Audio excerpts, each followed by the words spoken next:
Hello student, इस class में आप लोग का स्वागत है। आज क्लास में लोग समझेंगे क्लास 12 का ऑब्जेक्टिव क्वेश्चन द प्लेन समतल, जिसको बोलते हैं 3D भी। ये हम लोग नेक्स्ट क्लास में समझे थे क्या ना, 3D का क्वेश्चन नंबर 1 से 15 तक देखे थे। आज हम लोग देखेंगे क्वेश्चन नंबर 16 से।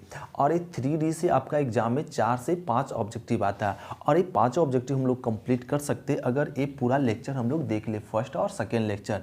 तो बहुत आसान है, बस खाली लेक्चर को देखना है, बस अपने आप ऑब्जेक्टिव बन जाएगा। जैसे क्वेश्चन नंबर पहला देखो क्या करा कि x बाई जेड के प्रथम घात का समीकरण का बिंदु पथ बताओ। तो x बाई जेड के प्रथम घात वाला समीकरण बिंदु क्या होता है ना, समतल होता है। क्या होता है? समतल होता है। तो इसमें ऑप्शन नंबर क्या हो जाएगा? बी। फिर क्या करा ना 17 में करा दो रेखाओं जो एक समतल में स्थित नहीं होती है तो कहलाती है। तो दो रेखाएं एक समतल में स्थित नहीं होती है तो क्या कहलाती है? असमतलीय कहलाता है। क्या कहलाता है? असमतलीय कहलाता है। ये हो गया क्वेश्चन नंबर 17। अब हम लोग देखते हैं क्वेश्चन नंबर 18। इसको नोट करो, फिर देखते हैं 18। तो क्वेश्चन नंबर देखो क्या ना 18। ये 3D का प्लेन आपका एक्सरसाइज में हम लोग कंप्लीट कर चुके हैं 3D का। तो ये ऑब्जेक्टिव भी बहुत ही आसान लगता होगा, हम लोग देखते ही ऑब्जेक्टिव बना पाएंगे। देखो समतल के सभी कारण का अभिलंब रूप। तो समतल के समीकरण का अभिलंब, समतल के अभिलंब रूप क्या होता है ना, ए फॉर्मूला होता है x बाई सिग्मा ए और ए। जैसे उसमें फॉर्मूला इस तरह से हम लोग पढ़े होंगे L X plus M Y plus N Z equal to P. P ए लांबिक दूरी है मूल बिंदु से और एल एम एन क्या है? दिक्कोज्या, डायरेक्शन कोसाइन है। तो ये एल है, ये एम है और एन बराबर ए लिख दिया है। तो एल मतलब दिक्कोज्या ही होता है कि x by under root A square, sorry यहाँ ए है, राइट, ये होगा। अब क्वेश्चन नंबर 19 देखो। 19 में करा तल दिया हुआ, करा तल मतलब समतल पर अभिलंब की दिक अनुपात। तो इस तल का दिक अनुपात बता। तो इस तल का दिक अनुपात तो डायरेक्शन रेशियो होता है, एक्स के बगल में क्या है 3, वाई के बगल में क्या है 4 और जेड के बगल में क्या है 5। यही कहलाता है क्या? दिक अनुपात। तो देखो इसमें ऑप्शन नंबर क्या मैच कर गया? ए मैच कर गया। तो किसी भी तल का दिक अनुपात बताना हो तो एक्स बाई जेड के क्या होता है? गुणांक होता है, कोफिशिएंट होता है। ये हो गया 19। अब हम लोग समझते हैं 20।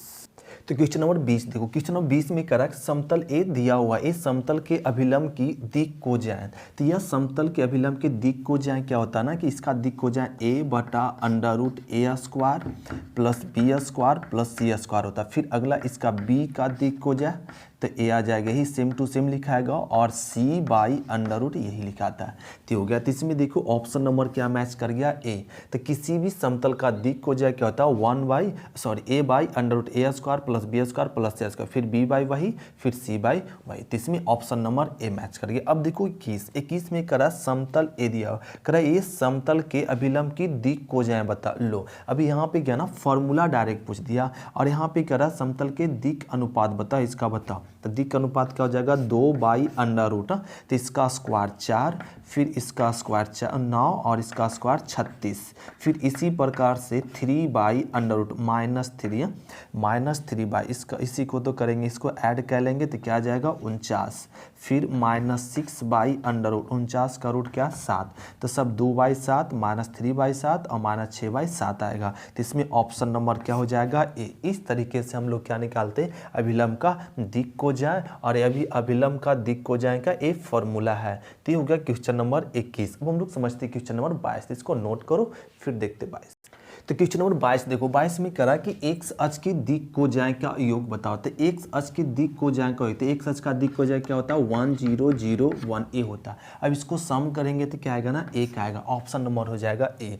23 में क्या करा? 23 में करा बिंदु इतना से तल, इस तल की दूरी क्या? तो ए बिंदु दिया हुआ 0 0 और 0 और करा ना एक तल दिया हुआ यहाँ पे और एक तल दिया करा, इस बिंदु से इस तल की बीच की दूरी, ये दूरी पूछ रहा है।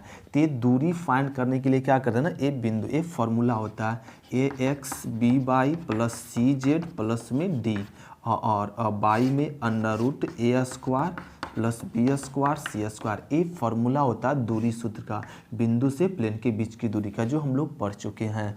और देखो अब इसका दूरी निकालो, ए बिंदु इसमें रखेंगे तो हाँ इसमें रखेंगे तो क्या आएगा 0 और यहाँ भी आ जाएगा 0 और प्लस में 0 ही आएगा और प्लस में 7 बाई अंडर रूट। अब इसका स्क्वायर करो 4 और फिर 9 और 36। अब इसको हल करो तो यहाँ पे 7 आ जाएगा, इसको जोड़ेंगे तो 49 का रूट 7, 7 7 कट गया, क्या आ गया 1। तो इसमें ऑप्शन नंबर हो जाएगा, तो इसमें ऑप्शन नंबर हो जाएगा क्या ना 1। तो ये ना ऑप्शन यहाँ मिला लो, यहाँ 3 नहीं है 1 है, राइट है क्वेश्चन में। तो ये हो जाएगा ऑप्शन नंबर बी। तो इस तरीके से दूरी निकालते। अब देखो यहाँ पे ए बिंदु दिया हुआ, कर इस बिंदु से तल, इस तल की दूरी ज्ञात करो। फिर से आपकी मूल बिंदु से था आपकी क्या ना एक बिंदु दिया, इस बिंदु से तल की दूरी। तो इसी प्रकार से फॉर्मूला रखेंगे, तो यहाँ रख लो। तो ए वाला बिंदु इसमें रखेंगे, 2 दूनी 4, ए आ जाएगा यहाँ पे 3 तिया 9, और फिर रखेंगे तो माइनस में 6 अब प्लस में 7 बाई अंडर रूट। अब इसका स्क्वायर करो, 4 9 और 36। हाँ, एक फार्मूला लगा रहे हैं। अब इसको हल मॉड लगा देते हैं। अब इसको हल कह लो, तो हल करेंगे तो यहाँ पे क्या है ना 1 10 और 14 ऊपर आ गया, और नीचे का ना रूट 49 का रूट 7, काट दो, कितना आ गया 2। तो ए आ गया 2। ऑप्शन नंबर क्या हो गया ए। इस तरीके से जब बिंदु दे और तल दे, तो बिंदु से प्लेन के बीच की दूरी पूछे तो ये फार्मूला। हर एक एग्जाम में हर एक साल एक क्वेश्चन आपका बार बार पूछते रहता है ना, मूल बिंदु से या बिंदु से प्लेन के बीच की दूरी का। तब हम लोग देखते हैं क्वेश्चन नंबर 25। तो इसको नोट करो, फिर देखते 25।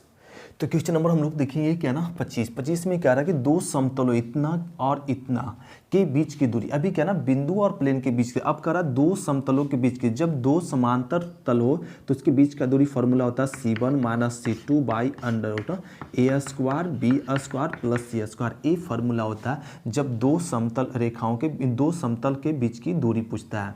तो ये देखो इसमें 2 कॉमन ले लो, तो 2x + 3y प्लस में 4z, और 2 कॉमन लेंगे तो यहाँ कट जाएगा, तो क्या आएगा 6। देखो सेम आ गया नहीं, तो ये दोनों समतल है। तो इसके बीच की दूरी निकालने के लिए क्या ना 4 और माइनस में क्या हो जाएगा 6 और अंडर रूट इसका 2 का स्क्वायर 4, 3 का स्क्वायर 9, 4 का स्क्वायर 16। अब इसको सॉल्व करो तो ये ना 2 मॉड नेगेटिव को पॉजिटिव कर देगा 2, और इसको जोड़ो तो 25 और 4 29, तो ये आ जाएगा 29। तो 2/√29, तो 2/√29 ऑप्शन नंबर क्या हो जाएगा डी। तो दो प्लेनों के बीच की दूरी फाइंड करना, तो इसी प्रकार से फाइंड करते जब समतल हो।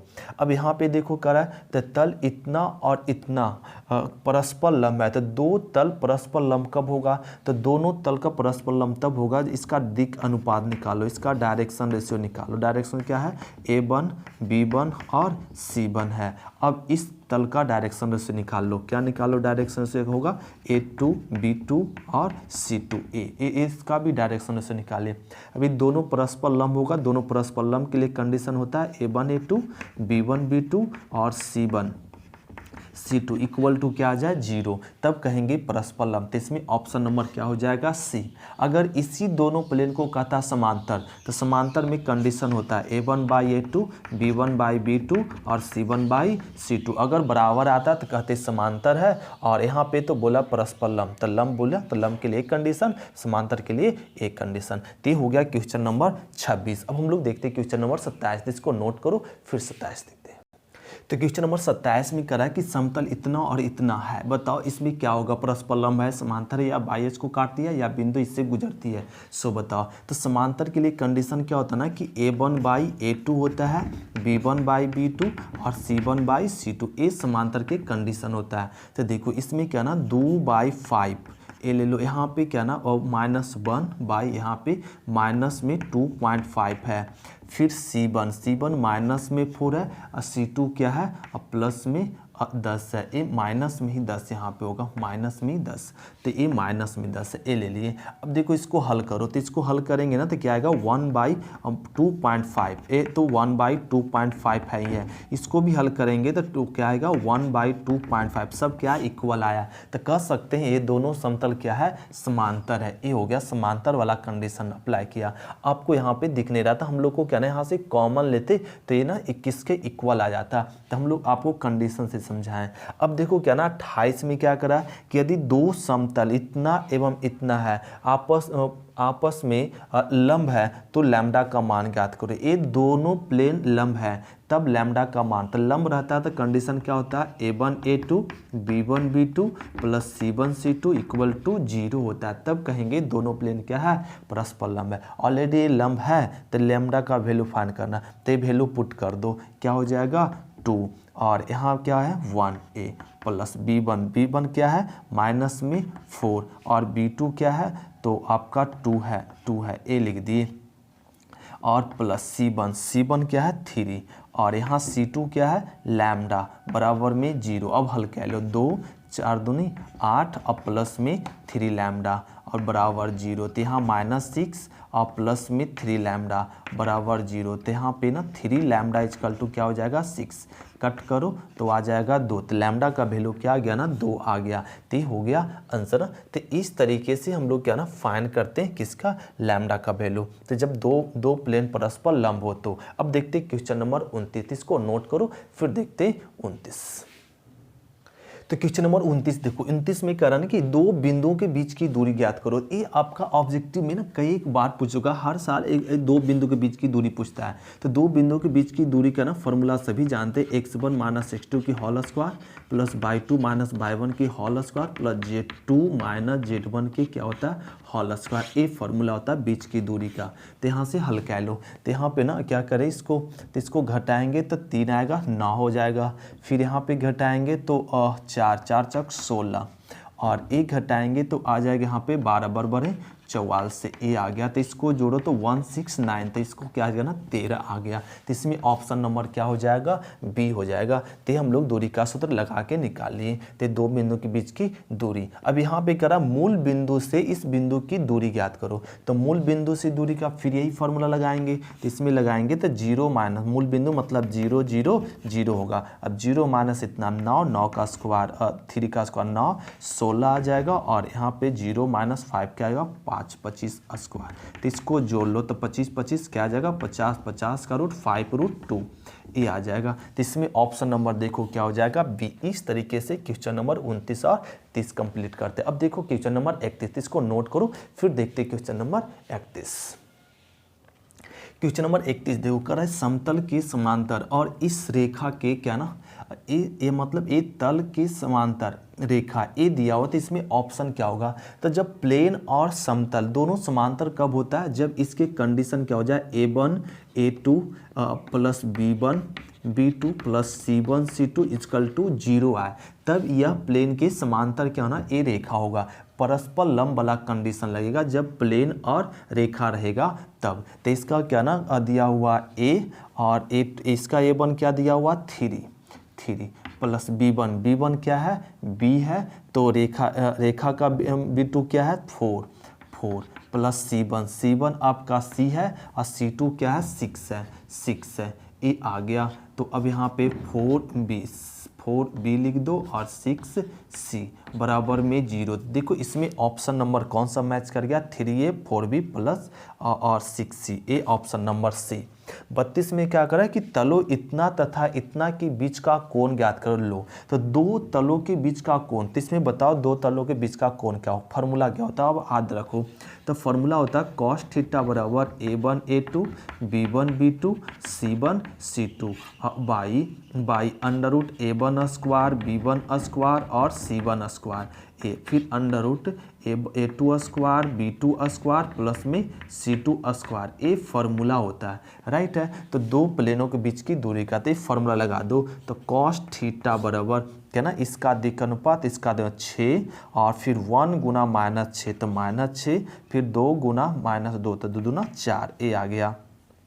फिर अंडर रूट 4 1 और 4 अंडर रूट यहाँ पे करो 9 36 और 4 ये आ गया। अब इसको ना हल कह लो। तो यहाँ पे हल करेंगे 6 कट जाएगा 4 आ गया और यहाँ पे 4 4 8 1 9 का रूट 3 और 1 40 9 49 का रूट 7 ये आ गया। तो इसको लिख सकते हैं थीटा बराबर कॉस को उधर ले जाओ तो कॉस इनवर्स क्या हो जाएगा 4/21 क्या आ जाएगा 4/21 ये आ जाएगा। तो इसमें ऑप्शन नंबर क्या हो जाएगा सी हो जाएगा। राइट है। तो ऑप्शन नंबर हो गया इसमें सी। तो इस प्रकार से क्वेश्चन नंबर हम लोग क्या कह लिए 32। अब क्वेश्चन नंबर देखते 33 को नोट करो फिर देखते क्वेश्चन 34। तो क्वेश्चन नंबर 33 देखो, 33 में करा रेखा L1 और L2 प्रतिच्छेदी है तो उनके बीच की न्यूनतम दूरी ज्ञात करो। तो जब दो रेखाएं प्रतिच्छेदी है L1 और L2, ये दोनों प्रतिच्छेदी रेखा, तो न्यूनतम दूरी, तो न्यूनतम दूरी देखो, ये दूरी मैक्सिमम है, ये मैक्सिमम दूरी है, कमते जाएगा कमते जाता है, न्यूनतम दूरी क्या आ जाएगा ना, 0 आ जाएगा। जब दो रेखाएं प्रतिच्छेदी हो तो न्यूनतम दूरी क्या होता है, 0 होता है। फिर 34 में करा IJK का मान क्या होगा। तो IJK का मान क्या होता है ना, 1 होता है। वो कैसे होता है, इसको लिख सकते हैं I डॉट J क्रॉस के, इस तरीके से लिखा जाता है इसको, राइट है। अब देखो यहाँ पे I J क्रॉस के क्या होता है ना, I होता है, तो I डॉट I क्या हो गया, 1 हो गया। तो ये ऑप्शन नंबर ए होगा। उसी प्रकार 35 देखो, 35 में दिया हुआ वेक्टर बी ही दिया हुआ। अब इसका करा मान बताओ, तो इसका मान क्या हो जाएगा, 0। जब दो वेक्टर सेम हो इसमें तो उसका मान हमेशा क्या होता है ना, 0 होता है। इसमें जैसे समझ सकते हैं vector a dot vector B1 vector b cross vector b, तो जब दो वेक्टर को सेम के साथ क्रॉस करते तो उसका रिजल्ट क्या होता है, 0। 0 गुना समथिंग क्या आ जाएगा ना, 0। इसलिए ऑप्शन नंबर इसके क्या हो जाएगा, ए। तो एक क्वेश्चन नंबर हो गया क्या ना 35 तक। अगर हम लोग पूरा लेक्चर 35 तक कंप्लीट कर लेते हैं तो आपका क्या ना, इससे 4 से 5 ऑब्जेक्टिव हम लोग कंप्लीट कर लेंगे एग्जाम तक। थैंक यू स्टूडेंट, शुक्रिया। फिर मिलते हैं नेक्स्ट क्लास में।